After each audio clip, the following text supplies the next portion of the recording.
안녕하세요, 소중한 청취자 여러분. 오늘 이 시간 여러분과 함께 인류가 수천 년간 고민해온 가장 깊은 질문 중 하나를 탐구해 보려 합니다. 혹시 밤하늘의 별을 바라보며 이런 생각을 해보신 적이 있으신지요? 만약 하나님이 정말 존재한다면 그분은 어떤 분일까? 더 구체적으로 말하면 우리는 종종 이런 딜레마에 빠집니다. 하나님이 사랑의 하나님이라면 왜 이 세상에는 고통이 있을까? 왜 지옥이라는 것이 존재할까? 반대로 하나님이 공의의 하나님이라면 어떻게 죄인을 무조건 용서하실 수 있을까? 이것은 단순한 철학적 호기심이 아닙니다. 이 질문은 우리의 존재 자체를 뒤흔드는 근본적인 문제입니다. 만약 하나님의 사랑과 공의가 서로 모순된다면 우리는 과연 누구를 믿어야 할까요? 사랑하는 하나님일까요? 아니면 공의로운 하나님일까요? 오늘 저는 여러분과 함께 이 영원한 수수께끼의 해답을 찾아가는 여행을 떠나고자 합니다. 이 여행의 목적지는 바로 십자가입니다. 그곳에서 우리는 놀라운 발견을 하게 될 것입니다. 제1장 존재론적 딜레마, 사랑과 공의의 모순. 어린 시절을 떠올려 보십시오. 여러분이 잘못을 저질렀을 때 부모님은 어떻게 반응하셨나요? 어떤 부모는 괜찮다, 다음부터 조심하면 돼 라고 말하며 무조건적인 사랑을 보여주셨을 것입니다. 또 어떤 부모는 잘못한 것은 반드시 책임져야 한다며 엄격한 훈육을 하셨을 겁니다. 우리는 본능적으로 이 두 접근 방식 사이에서 긴장감을 느낍니다. 사랑이 지나치면 방종이 되고 공의가 지나치면 냉혹함이 됩니다. 이것이 바로 인간이 경험하는 가장 기본적인 윤리적 딜레마입니다. 19세기 독일의 철학자 이마누엘 칸트는 이 문제를 도덕 법칙의 이율배반이라고 불렀습니다. 그는 인간의 이성이 절대적 도덕 명령과 조건부적 사랑 사이에서 필연적으로 갈등을 겪는다고 보았습니다. 칸트에 따르면 이 갈등은 해결 불가능한 것이었습니다. 하지만 잠깐, 정말 그럴까요? 현대 심리학자 로렌스 콜버그는 도덕 발달 이론을 통해 흥미로운 통찰을 제공합니다. 그는 인간의 도덕적 추론이 단계적으로 발전한다고 주장했습니다. 초기 단계에서는 처벌을 피하기 위한 복종이 도덕의 기준이 되지만 최고 단계에서는 보편적 윤리 원칙에 따른 행동이 도덕의 기준이 됩니다. 콜버그의 이론에서 가장 흥미로운 점은 최고 단계의 도덕성에서는 사랑과 공의가 더 이상 대립하지 않는다는 것입니다. 오히려 진정한 사랑은 공의를 포함하고 진정한 공의는 사랑을 전제로 한다는 것이죠. 이것을 일상의 예로 들어보겠습니다. 술에 취해 운전하려는 친구를 말리는 것은 사랑일까요? 공의일까요? 표면적으로는 친구의 자유를 제한하는 것처럼 보이지만 실제로는 친구와 다른 사람들의 생명을 보호하는 행위입니다. 여기서 사랑과 공의는 하나가 됩니다. 그러나 인간 차원에서의 이런 조화가 과연 절대자에게도 적용될 수 있을까요? 여기서 우리는 더 깊은 철학적 문제와 마주하게 됩니다. 고대 그리스의 철학자 에피쿠로스는 이미 이 문제를 날카롭게 지적했습니다. 그의 유명한 에피쿠로스의 딜레마는 이렇습니다. 신이 악을 막을 의지는 있지만 능력이 없다면 무능하고 능력은 있지만 의지가 없다면 악한 것이며 둘 다 없다면 무능하고 악한 것이고 둘 다 있다면 왜 악이 존재하는가? 이 딜레마는 현대에도 여전히 유효합니다. 만약 하나님이 완전히 사랑이시라면 왜 죄에 대한 심판이 있을까요? 만약 하나님이 완전히 공의로우시다면 왜 죄인에게 구원의 길을 열어두실까요? 심리학자 런 페스팅거의 인지부조화 이론은 이 상황을 잘 설명해 줍니다. 인간의 마음은 서로 모순되는 두 개념을 동시에 받아들이기 어려워합니다. 그래서 많은 사람들이 하나님의 사랑과 공의를 생각할 때 불편함을 느끼게 됩니다. 일부 사람들은 이 불편함을 해소하기 위해 극단적인 선택을 합니다. 어떤 이들은 하나님은 오직 사랑이시다 라며 공의를 부정합니다. 또 어떤 이들은 하나님은 무서운 심판자이다 라며 사랑을 축소합니다. 하지만 이런 접근은 결국 하나님의 온전한 모습을 왜곡시키게 됩니다. 여기서 우리가 던져야 할 핵심적인 질문이 있습니다. 과연 이 딜레마가 해결 불가능한 것일까요? 아니면 우리가 아직 발견하지 못한 더 높은 차원의 해답이 있는 것일까요? 다음 장에서 우리는 이 문제를 더 깊이 탐구해 보겠습니다. 철학자들과 신학자들이 수세기에 걸쳐 고민해온 이 문제의 실마리를 찾아보겠습니다. 제2장 철학적 탐구, 절대자의 속성에 대한 고찰. 13세기의 위대한 신학자 토마스 아퀴나스는 이 문제에 대해 혁신적인 해답을 제시했습니다. 그는 아리스토텔레스의 철학과 기독교 신학을 통합하여 하나님의 속성들이 서로 대립하는 것이 아니라 하나의 완전한 본질에서 나오는 서로 다른 측면이라고 주장했습니다. 아퀴나스에 따르면 우리가 하나님의 사랑과 공의를 따로 생각하는 것은 우리의 제한된 인식 능력 때문입니다. 마치 산의 북쪽 면과 남쪽 면을 별개의 산으로 생각하는 것과 같습니다. 실제로는 하나의 산이지만 우리의 시야가 제한되어 있기 때문에 서로 다른 것으로 보이는 것이죠.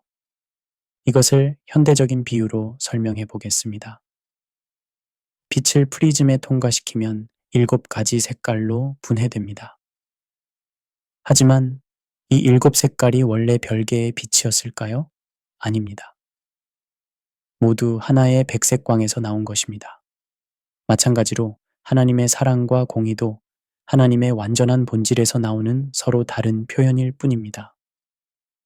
20세기의 거대한 신학자 칼 바르트는 이 문제를 계시의 관점에서 접근했습니다.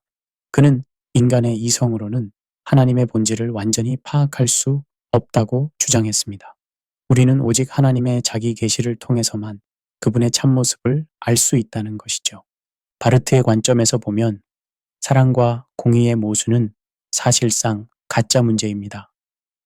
왜냐하면 우리가 사랑과 공의라고 부르는 개념들이 인간의 경험에서 나온 제한된 개념이기 때문입니다.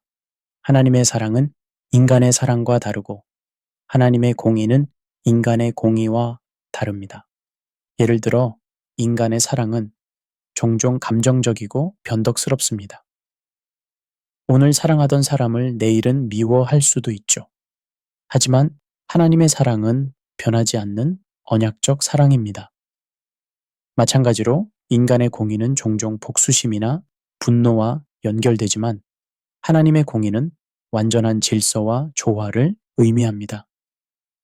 동방 정교회의 신학자들, 특히 카파도키아 교부들은 삼위일체 교리를 통해 이 문제에 접근했습니다. 그들에 따르면 하나님은 본질적으로 관계적 존재입니다. 성부, 성자, 성령은 서로 다른 세 하나님이 아니라 하나의 하나님이 세 위격으로 존재하시는 것입니다. 이 관점에서 보면 사랑과 공의의 조화는 삼위일체의 내적 관계에서 이미 완성되어 있습니다.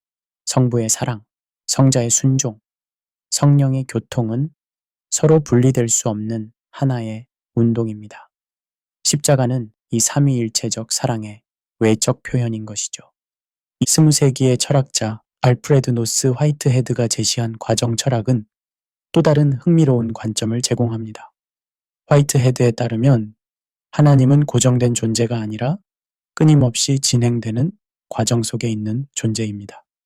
이 관점에서 보면 하나님의 사랑과 공의는 정적인 속성이 아니라 동적인 과정입니다. 하나님은 사랑하시기에 세상의 고통을 함께 경험하시면서 동시에 공의로우시기에 그 고통을 구원과 회복의 기회로 변화시키십니다. 이는 마치 교향곡에서 불협화음이 더 아름다운 화음을 위한 과정인 것과 같습니다.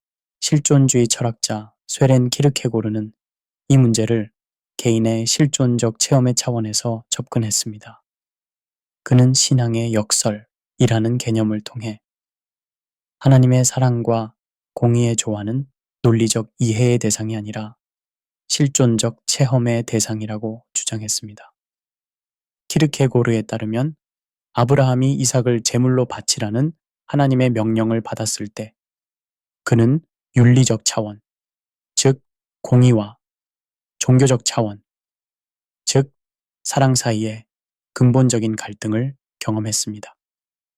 하지만 그는 이 갈등을 논리적으로 해결하려 하지 않고 믿음의 도약을 통해 극복했습니다.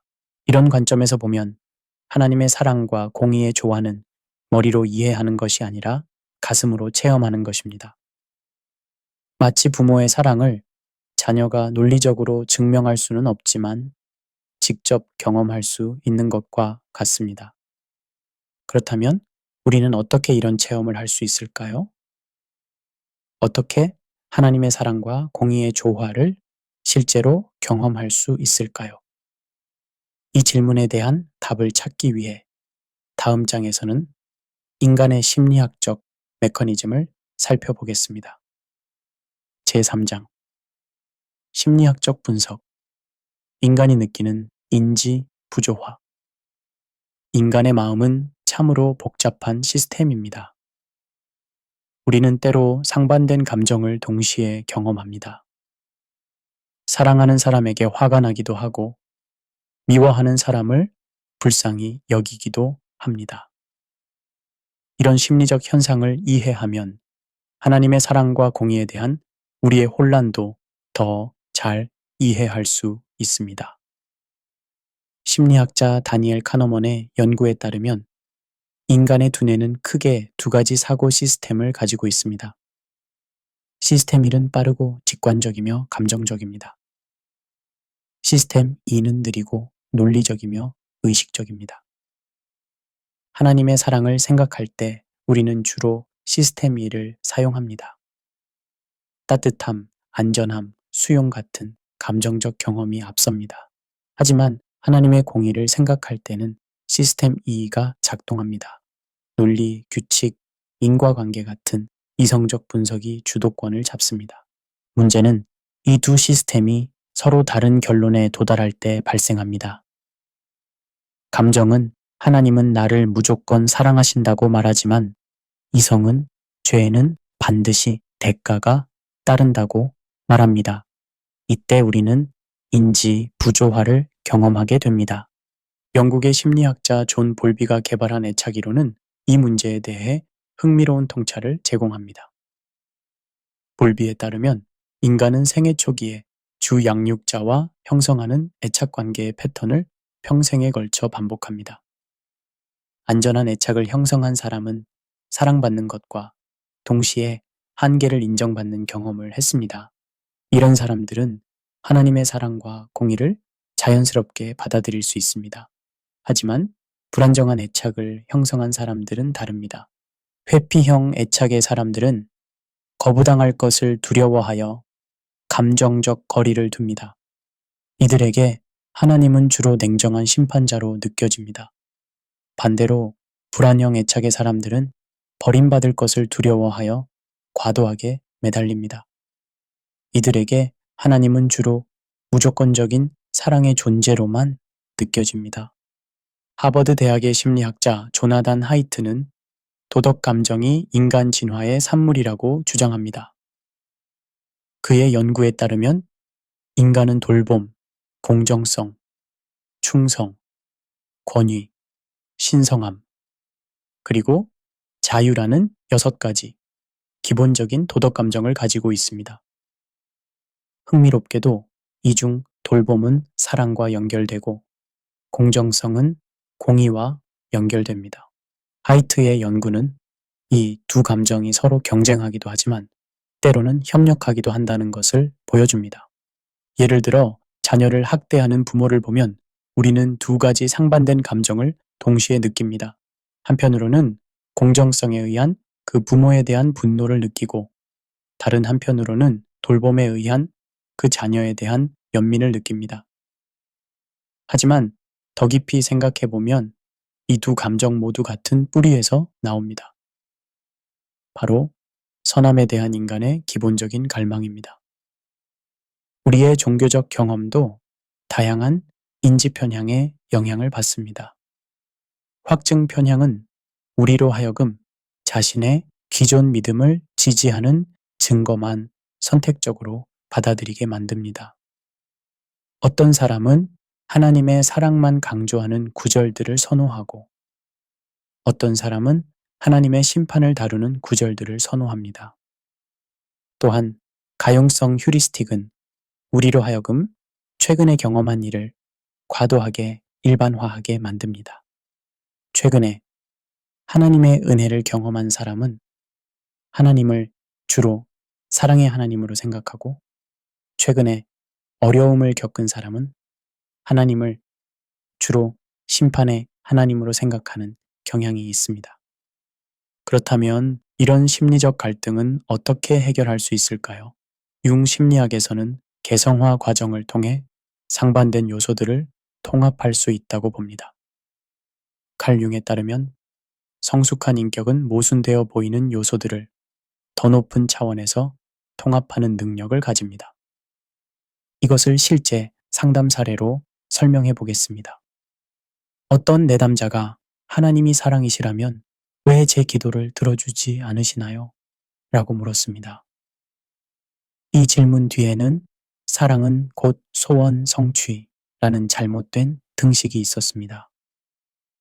상담 과정에서 그는 자신의 부모가 진정으로 자신을 사랑했던 순간들을 떠올렸습니다.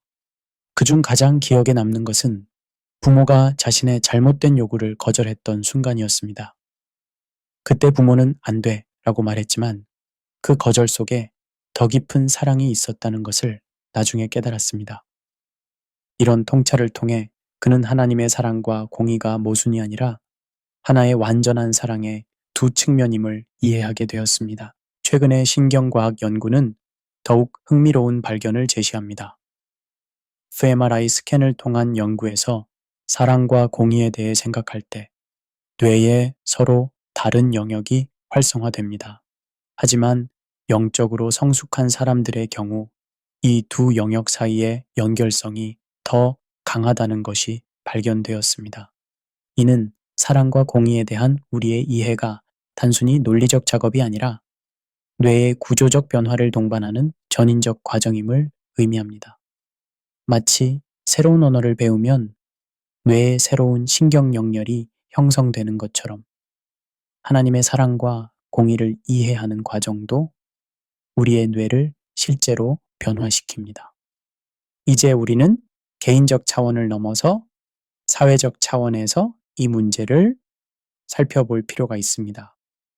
인간 사회는 어떻게 사랑과 공의의 균형을 추구해 왔을까요? 제4장 사회학적 관점 법과 정의에 대한 인간의 이해 인류 문명의 역사를 되돌아보면 사랑과 공의의 균형을 찾으려는 끊임없는 노력을 발견할 수 있습니다. 가장 초기의 법전인 함무라비 법전에서도 이미 이 두 요소의 긴장이 나타납니다. 눈에는 눈, 이에는 이라는 동해의 보복법은 공의를 추구하지만 동시에 무제한적 복수를 막아 더 큰 사랑을 실현하려는 의도였습니다. 고대 그리스에서 아리스토텔레스는 정의를 두 가지로 구분했습니다. 배분적 정의는 각자의 공로에 따라 상급을 나누는 것이고 교정적 정의는 잘못에 대해 적절한 처벌을 가하는 것입니다. 하지만 그는 이 모든 정의의 궁극적 목적이 에우다이 모니아, 즉 행복이라고 보았습니다. 즉 진정한 정의는 사회 구성원들의 행복을 추구하는 사랑의 표현이라는 것입니다. 20세기의 법철학자 존 롤스는 정의론에서 무지의 배일 개념을 제시했습니다. 만약 우리가 자신의 사회적 지위를 모르는 상태에서 사회제도를 설계한다면 과연 어떤 원칙을 선택할까요? 롤스는 두 가지 원칙을 제시했습니다. 첫째, 모든 사람은 평등한 기본적 자유를 가져야 합니다. 둘째, 사회적 불평등은 가장 불리한 위치에 있는 사람들에게 최대한의 이익이 되는 경우에만 허용됩니다. 흥미롭게도 이 두 원칙은 공의와 사랑의 조화를 보여줍니다. 첫 번째 원칙은 공의를 나타내고 두 번째 원칙은 약자에 대한 사랑을 나타냅니다. 롤스는 진정한 정의로운 사회란 이 두 요소가 조화를 이루는 사회라고 본 것입니다. 최근 들어 주목받고 있는 회복적 정의 개념은 전통적인 응보적 정의와는 다른 접근을 제시합니다. 남아프리카 공화국의 투투 대주교가 주도한 진실화해위원회가 대표적인 예입니다. 투투 대주교는 정의 없는 평화는 없고 용서 없는 평화도 없다고 말했습니다. 이는 공의와 사랑이 서로 대립하는 것이 아니라 진정한 평화를 위해 둘 다 필요하다는 인식을 보여줍니다. 회복적 정의에서는 범죄를 단순히 법 위반으로 보지 않고 관계의 파괴로 봅니다. 따라서 처벌보다는 관계의 회복에 초점을 맞춥니다. 가해자는 자신의 잘못을 인정하고 책임을 지지만 동시에 공동체로 다시 돌아올 기회를 얻습니다. 사회심리학자들의 연구에 따르면 인간이 추구하는 정의에는 여러 차원이 있습니다. 절차적 정의는 과정의 공정성을 중시하고 분배적 정의는 결과의 공정성을 중시하며 상호작용적 정의는 관계의 질을 중시합니다. 흥미롭게도 연구 결과 사람들은 자신에게 불리한 결과라도 과정이 공정하고 존중받는다고 느끼면 그것을 정의롭다고 받아들이는 경향이 있습니다. 이는 진정한 정의에 사랑의 요소가 포함되어야 함을 시사합니다. 문화인류학자 리처드 슈웨더의 연구는 정의에 대한 인식이 문화에 따라 크게 다르다는 것을 보여줍니다. 서구 문화에서는 개인의 권리를 중시하는 반면 동양 문화에서는 관계의 조화를 더 중시합니다.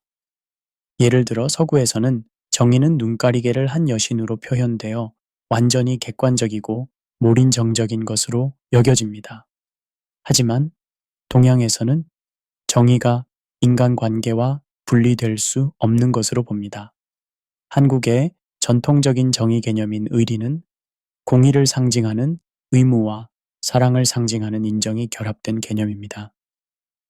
독일의 사회학자 위르겐 하버마스는 현대사회에서 시스템과 생활세계의 분리를 지적했습니다. 법과 경제 같은 시스템은 효율성과 공정성을 추구하지만 가족과 공동체 같은 생활세계는 사랑과 연대를 추구합니다. 하버마스는 진정한 사회 통합을 위해서는 이 두 영역이 소통해야 한다고 주장했습니다. 제도는 더 인간적이 되어야 하고 생활세계는 더 합리적이 되어야 합니다. 이는 사회적 차원에서도 사랑과 공의의 조화가 필요함을 보여줍니다. 오늘날 우리는 전례 없는 복잡한 사회에 살고 있습니다.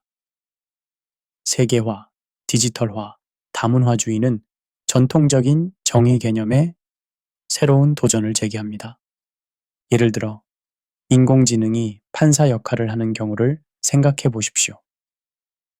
AI는 완벽하게 객관적이고 일관성 있는 판결을 내릴 수 있지만 인간적인 배려나 상황의 특수성을 고려하기 어렵습니다. 이는 공의는 완벽하지만 사랑이 결여된 상태입니다. 반대로 소셜미디어에서 벌어지는 취소 문화는 어떨까요? 누군가의 잘못에 대해 집단적으로 분노하고 배제하는 현상입니다. 이는 정의감에서 출발하지만 용서와 회복의 기회를 박탈한다는 점에서 사랑이 결여된 공의라고 볼 수 있습니다. 이런 현대적 도전들은 우리에게 더욱 성숙한 정의의 개념이 필요함을 보여줍니다. 그리고 놀랍게도 이런 성숙한 정의의 모델을 우리는 2000년 전 십자가에서 찾을 수 있습니다. 제5장 성경신학적 해답 십자가의 신비. 성경을 처음 읽는 사람들이 종종 겪는 혼란이 있습니다. 구약의 하나님은 무섭고 진노하시는 분으로, 신약의 하나님은 사랑과 자비의 하나님으로 보이기 때문입니다. 하지만 이는 피상적인 이해입니다. 시편 89편 14절을 다시 보십시오. 의와 공의가 주의 보좌의 기초요, 인자와 진실이 주를 앞서 나아가나이다. 여기서 하나님의 보좌는 네 기둥 위에 세워져 있습니다. 의, righteousness, 공의, justice, 인자, steadfast love, 그리고 진실, faithfulness. 이 네 속성은 서로 대립하는 것이 아니라 하나의 완전한 구조를 이루고 있습니다. 출애굽기 34장 6절과 7절에서 하나님은 자신을 이렇게 소개하십니다. 여호와라, 여호와라, 자비롭고 은혜롭고 노하기를 더디하고 인자와 진실이 많은 하나님이라. 인자를 천대까지 베풀며 악과 과실과 죄를 용서하되 형벌받을 자는 결단코 면죄하지 아니하고. 이 구절은 하나님의 사랑과 공의가 어떻게 조화를 이루는지 보여줍니다. 하나님은 죄를 용서하시지만 동시에 죄의 결과를 무시하지 않으십니다. 사랑이 공의를 파괴하지도 않고 공의가 사랑을 억압하지도 않습니다. 이사야서는 이 문제에 대한 가장 깊은 통찰을 제공합니다. 이사야 53장의 고난받는 종의 노래는 사랑과 공의의 완전한 조화를 예언합니다. 그가 찔림은 우리의 허물 때문이요, 그가 상함은 우리의 죄악 때문이라. 그가 징계를 받음으로 우리는 평화를 누리고 그가 채찍에 맞음으로 우리는 나음을 받았도다. 여기서 우리는 놀라운 대체의 원리를 봅니다. 죄인이 받아야 할 공의의 형벌을 의인이 대신 받습니다. 하지만 이것은 공의를 무시하는 것이 아닙니다. 오히려 공의가 완전히 만족되면서 동시에 사랑이 완전히 실현되는 것입니다. 사도 바울은 로마서 3장에서 이 신비를 가장 명확하게 설명합니다. 모든 사람이 죄를 범하였음에 하나님의 영광에 미치지 못하더니 그리스도 예수 안에 있는 속량으로 말미암아 하나님의 은혜로 값없이 의롭다 하심을 얻은 자 되었느니라. 이 예수를 하나님이 그의 피로써 믿음으로 말미암는 화목제물로 세우셨으니 이는 하나님께서 길이 참으시는 중에 전에 지은 죄를 간과하심으로 자기의 의로우심을 나타내려 하심이요, 곧 이때에 자기의 의로우심을 나타내사 자기도 의로우시며 또한 예수 믿는 자를 의롭다 하려 하심이라. 바울은 여기서 하나님이 어떻게 자기도 의로우시며 또한 예수 믿는 자를 의롭다 하시는지를 설명합니다. 이것이 바로 십자가의 신비입니다. 하나님은 공의를 나타내는 자신의 의로우심을 포기하지 않으시면서도 사랑하심으로 말미암아 죄인을 의롭다고 선언하실 수 있습니다. 사도 요한과 바울은 이 진리를 사랑의 관점에서 조명합니다. 하나님이 세상을 이처럼 사랑하사 독생자를 주셨으니 이는 그를 믿는 자마다 멸망하지 않고 영생을 얻게 하려 하심이라. 요한복음 3장 16절. 우리가 아직 죄인 되었을 때에 그리스도께서 우리를 위하여 죽으심으로 하나님께서 우리에 대한 자기의 사랑을 확증하셨느니라. 로마서 5장 8절. 요한에게 있어서 십자가는 하나님의 사랑의 최고 표현입니다. 하지만 이 사랑은 공의를 무시하는 값싼 사랑이 아닙니다. 오히려 공의의 완전한 요구를 만족시키는 값비싼 사랑입니다. 히브리서는 예수님을 영원한 대제사장으로 제시하면서 십자가에서 사랑과 공의가 어떻게 만나는지 설명합니다. 그러므로 그가 범사의 형제들과 같이 되심이 마땅하도다. 이는 하나님의 일에 자비하고 신실한 대제사장이 되어 백성의 죄를 속량하려 하심이라. 히브리서 2장 17절.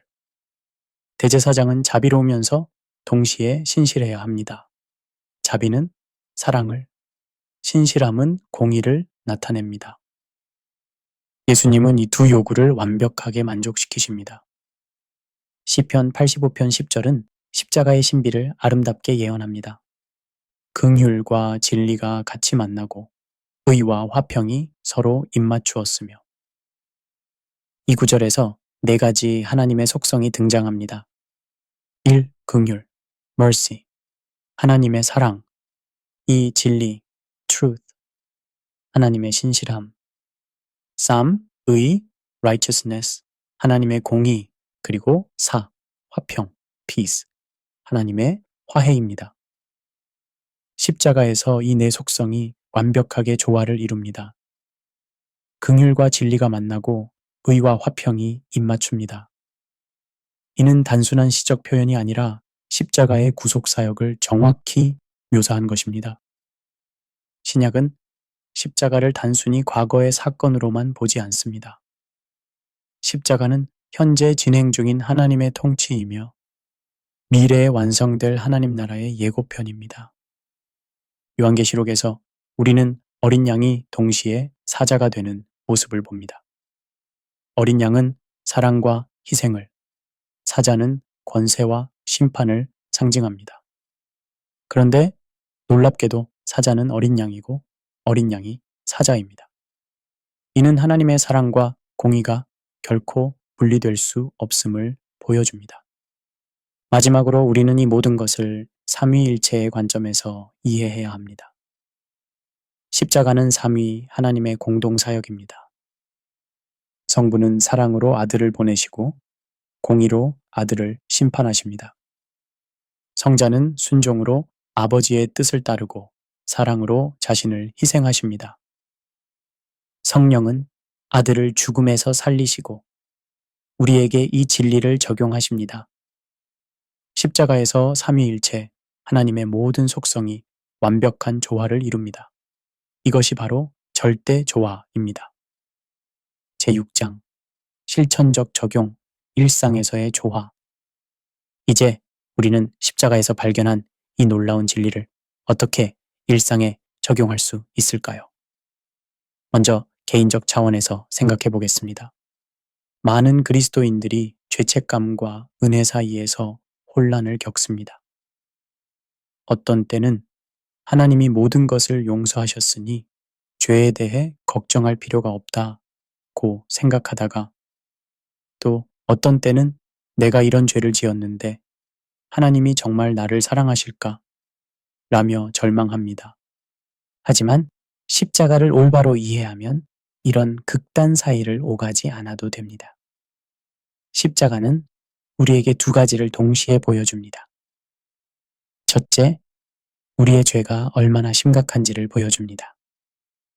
하나님의 아들이 죽어야 할 만큼 심각한 것입니다. 둘째, 하나님의 사랑이 얼마나 큰지를 보여줍니다. 그 심각한 죄에도 불구하고 우리를 구원하실 만큼 큰 사랑입니다. 실제 예를 들어보겠습니다. 어떤 분이 상담 중에 이런 고백을 했습니다.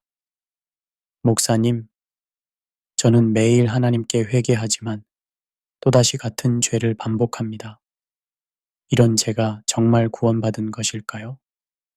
이분의 질문 뒤에는 진정한 회개라면 다시는 죄를 짓지 않아야 한다는 잘못된 생각이 있었습니다. 하지만 십자가를 올바로 이해하면 다른 관점이 가능합니다. 회개는 완벽함에 대한 주장이 아니라 은혜에 대한 의존입니다. 우리가 매일 회개할 수 있다는 것 자체가 은혜입니다. 사랑과 공의의 조화는 인간관계에서도 중요한 지침이 됩니다. 특히 부모와 자녀, 부부, 친구 관계에서 우리는 종종 이 두 요소 사이의 균형을 찾아야 합니다. 자녀 교육을 예로 들어보겠습니다. 어떤 부모는 무조건적인 사랑이라는 이름으로 자녀의 잘못을 모두 넘어갑니다. 또 어떤 부모는 원칙이라는 이름으로 자녀에게 가혹한 처벌을 가합니다. 하지만 십자가의 원리를 적용하면 다른 방식이 가능합니다. 자녀가 잘못했을 때 부모는 공의에 근거하여 그 잘못의 심각성을 분명히 인식시켜야 합니다.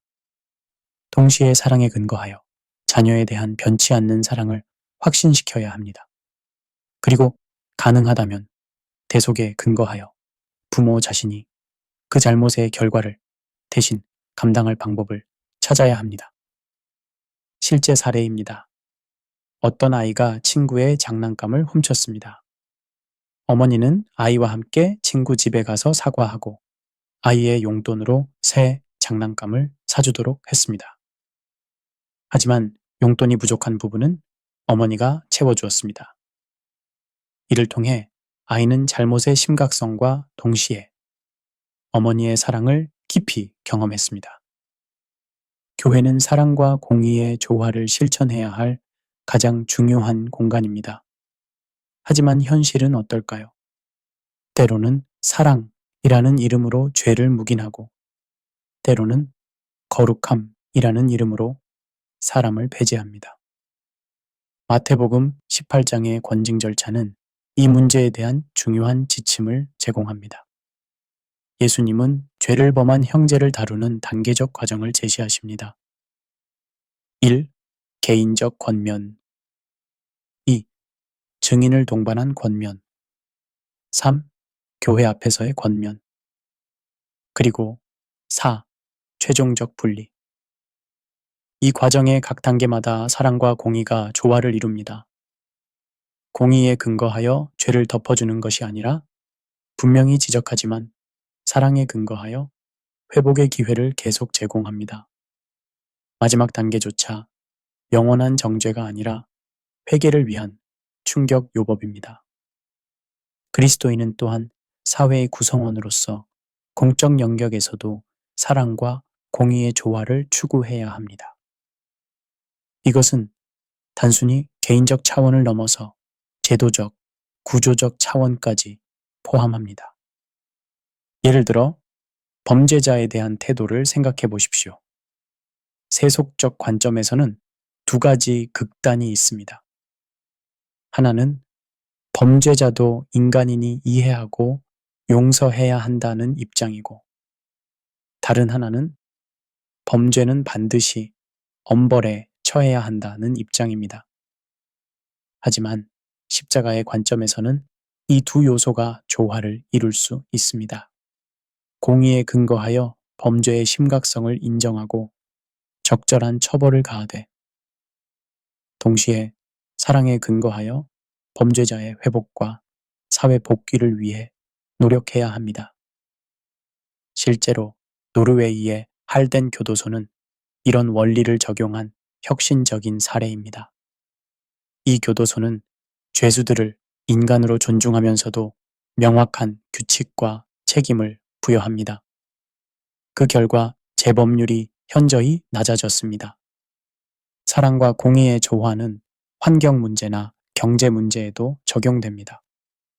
환경 파괴에 대해서는 공의에 근거하여 분명한 책임을 물어야 하지만 동시에 사랑에 근거하여 모든 사람이 건강한 환경에서 살 권리를 보장해야 합니다. 경제 문제에서도 마찬가지입니다. 부의축적 자체를 악으로 보는 것도 가난을 개인의 책임으로만 돌리는 것도 균형 잡힌 시각이 아닙니다.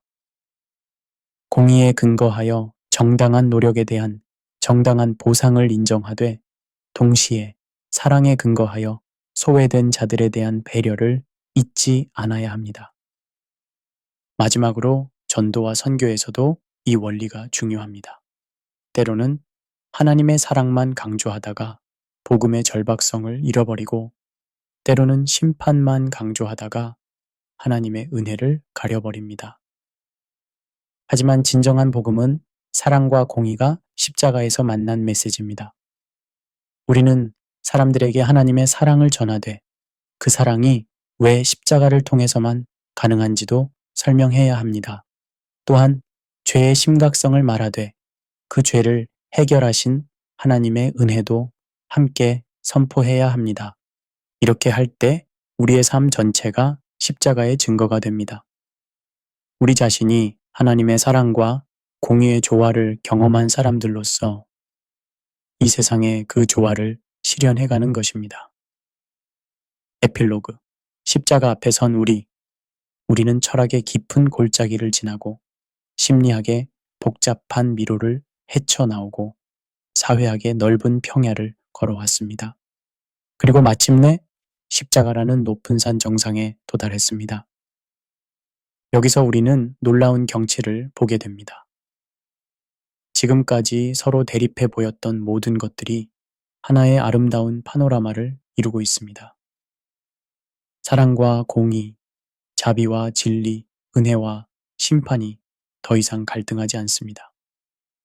오히려 그들은 함께 춤을 추며 하나님의 영광을 선포합니다. 어떤 분들은 지금까지 하나님을 주로 무서운 심판자로 생각해 왔을지도 모릅니다. 실수할까봐, 죄를 지을까봐 늘 불안해 했을 수도 있습니다. 하지만 십자가는 여러분에게 말합니다. 하나님의 공의는 이미 예수님 안에서 만족되었습니다. 이제 여러분은 정죄 없는 삶을 살 수 있습니다. 또 어떤 분들은 하나님을 주로 관대한 할아버지 같은 분으로 생각해 왔을지도 모릅니다. 죄를 가볍게 여기고 거룩함을 소홀히 했을 수도 있습니다. 하지만 십자가는 여러분에게 말합니다. 하나님의 사랑은 값비싼 사랑입니다. 이 사랑에 합당하게 살아가십시오. 하지만 이 책의 끝이 여러분 여정의 끝은 아닙니다. 오히려 진짜 여정은 지금부터 시작됩니다. 십자가에서 발견한 이 진리를 어떻게 삶으로 살아낼 것인가의 여정 말입니다. 이 여정은 쉽지 않을 것입니다. 여전히 사랑과 공의 사이에서 균형을 잡기 어려운 순간들이 있을 것입니다. 자녀를 훈육할 때, 부당한 일을 당했을 때, 누군가를 용서해야 할 때, 정의를 위해 싸워야 할 때, 등등 이런 모든 순간마다 여러분은 십자가로 돌아가야 할 것입니다. 다행히 십자가는 단회적 사건이 아닙니다. 그것은 현재도 살아있는 현실입니다. 성령님은 지금도 우리 안에서 십자가의 진리를 적용하고 계십니다. 우리가 실패할 때마다, 우리가 균형을 잃을 때마다 그분은 우리를 다시 십자가로 이끄십니다. 그리고 놀라운 것은 십자가를 경험할 때마다 우리는 새로운 것을 발견한다는 사실입니다. 마치 다이아몬드를 다른 각도에서 볼 때마다 새로운 빛을 발견하는 것처럼 십자가도 우리의 성장과 함께 더 깊은 의미를 드러냅니다. 또한 이 여정은 혼자 하는 것이 아닙니다. 우리는 같은 십자가를 경험한 형제자매들과 함께 걸어갑니다. 교회 공동체는 서로의 연약함을 인정하면서도 서로를 격려하며 성장해가는 곳입니다. 때로는 우리가 다른 사람에게 사랑을 보여줄 기회가 될 것이고, 때로는 우리가 다른 사람으로부터 공의로운 책망을 받을 기회가 될 것입니다. 이 모든 과정을 통해 우리는 십자가의 조화를 더욱 깊이 이해하게 됩니다. 그리고 언젠가 우리의 여정이 끝나는 날이 올 것입니다. 그날 우리는 완전한 모습으로 주님을 뵙게 될 것입니다. 그때 우리가 지금 희미하게 보는 것을 얼굴과 얼굴을 맞대고 보게 될 것입니다. 그날까지 우리는 이 땅에서 십자가의 증인으로 살아갈 것입니다. 우리의 삶 자체가 하나님의 사랑과 공의의 조화를 보여주는 살아있는 증거가 될 것입니다. 마지막으로 여러분을 한 곳으로 초대하고 싶습니다. 바로 십자가 밑으로 말입니다. 그곳에서 여러분은 하나님의 완전한 사랑과 완전한 공의를 동시에 경험하실 것입니다. 그곳에서 여러분의 모든 죄책감이 해결되고 동시에 거룩한 삶을 향한 열정이 불타오를 것입니다. 여러분의 삶이 이 조화의 아름다운 증거가 되기를 간절히 소망합니다. 십자가의 그 사랑으로, 십자가의 그 공의로 이 세상을 변화시켜 나가는 여러분이 되시기를 축복합니다. 감사합니다.